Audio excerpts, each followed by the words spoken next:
नमस्ते बच्चों।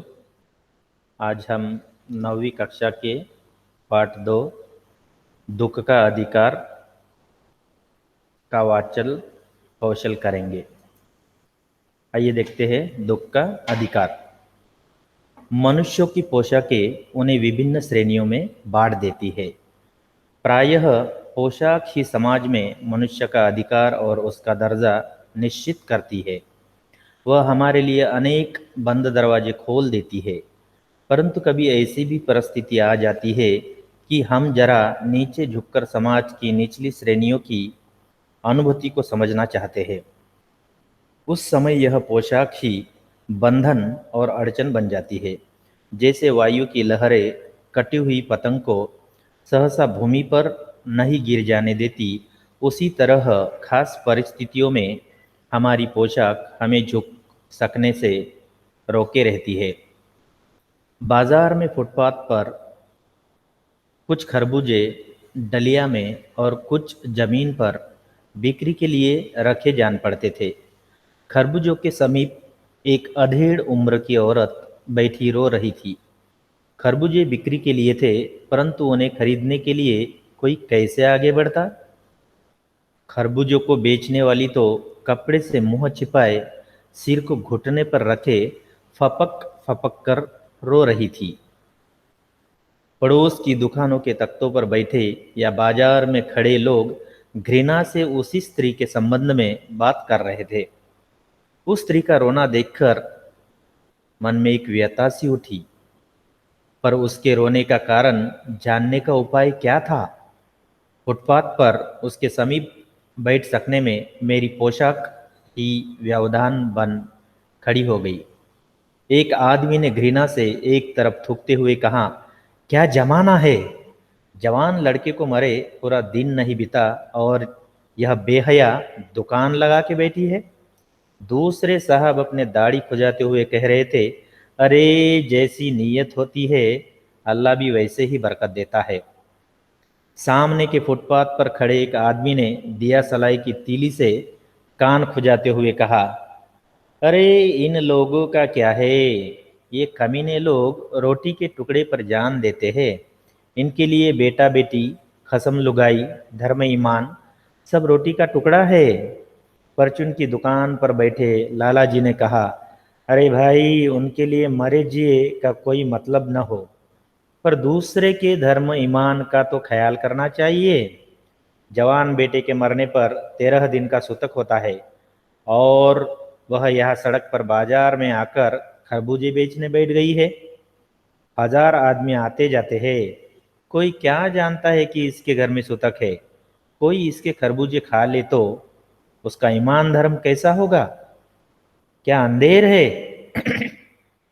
पास पड़ोस की दुकानों से पूछने पर पता लगा उसका 23 बरस का जवान लड़का था। घर में उसके बहू और पोता पोती है।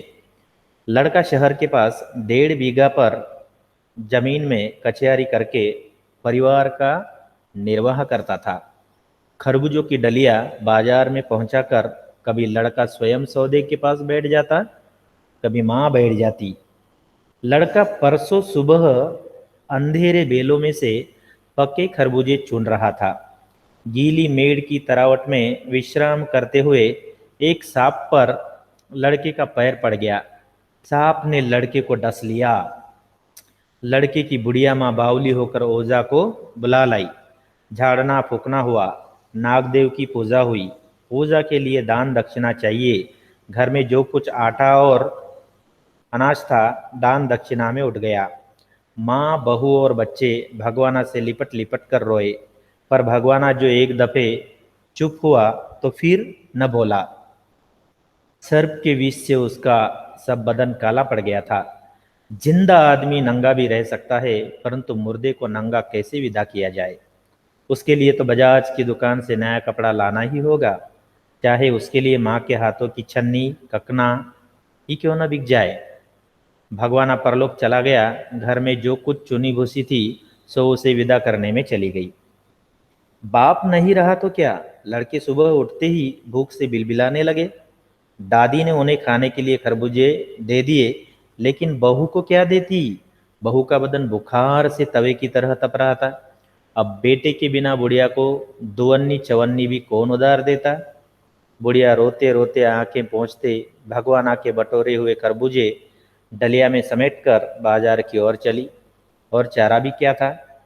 बुढ़िया खरबूजे बेचने का साहस करके आई थी, परंतु सिर पर चादर लपेटे सिर को घुटनों पर टिकाए हुए फपक फपक कर रो रही थी।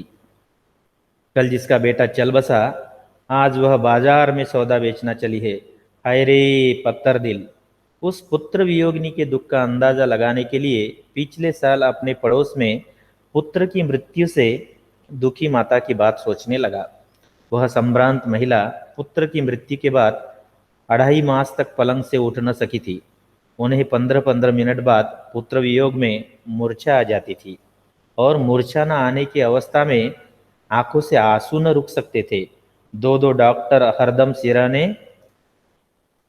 बैठे रहते थे। हरदम सिर पर बर्फ रखी जाती थी। शहर भर के लोगों में मन शहर भर के लोगों के मन उस पुत्र शोक से द्रवित हो उठे थे। जब मन को सुच का रास्ता नहीं मिलता तो बेचैनी से कदम तेज हो जाते हैं। उसी हालत में नाक ऊपर उठाए राह चलतों से ठोकरे खाता मैं चला जा रहा था। सोच रहा था, शोक करने गम मनाने के लिए भी सहूलियत चाहिए, और दुखी होने का भी एक अधिकार होता है। ऐसे दुख का अधिकार यशपाल जी ने बहुत ही सुंदर तरीके से लिखा है। हर एक आदमी को दुख मनाने का अधिकार नहीं मिलता है। अगर आप भी इसे इस पाठ को अच्छी तरह से सुनोगे तो शायद प्रश्नोत्तर लिखने में आपकी मदद होगी। धन्यवाद।